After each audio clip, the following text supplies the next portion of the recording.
Hey, what's up, Unbroken Nation?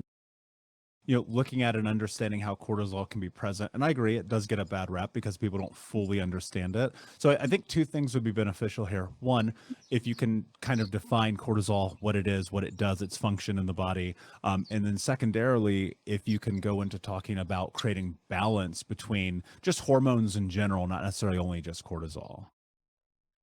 Ooh, how much time do we have? Hormones are massive. I mean, it really is like an orchestra, and that's the best metaphor that I can use. So we'll definitely dive into cortisol because it is a popular one. It's a sexy hormone. So we should all learn more about cortisol because it's very important. But as far as all the hormones, it is like an orchestra. So if we are going to adjust cortisol, we do want to look at everything else. But essentially, cortisol is one of our hormones, and it's known as like a stress hormone, right? It's also considered like a steroid. So we do need cortisol. If you put your hands on your hips, and you kind of feel like above your hip bones on either side of your spine in the back, so in your back area, either side of your spine above your hip bones, you kind of like make a little fist. Right in that area is your kidneys.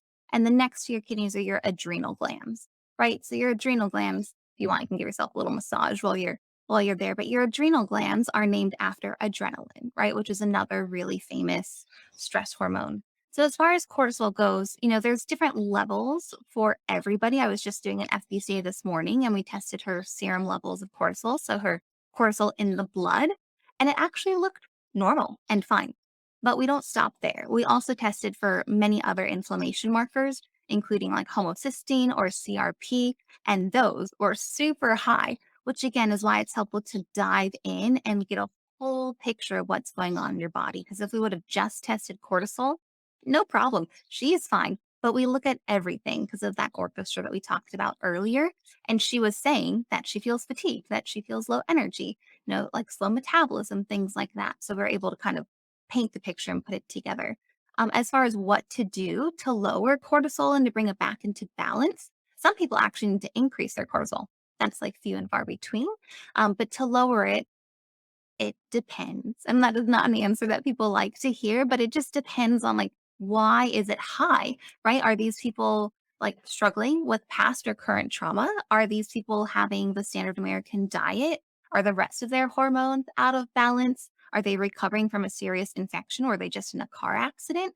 So that's why, the FBC process is a little bit like a work of art because we have to see what's going on. I mean, the most basic answer would be reduce your stress, which, everybody's already focusing on doing that. And it's good to reduce your stress. But many people who come to us have already, meditated, they've done yoga, they're drinking green juice, they're trying all these things, but they don't know that they actually have like a gallbladder deficiency, right? Or they actually have a low grade chronic infection that's been with them for years.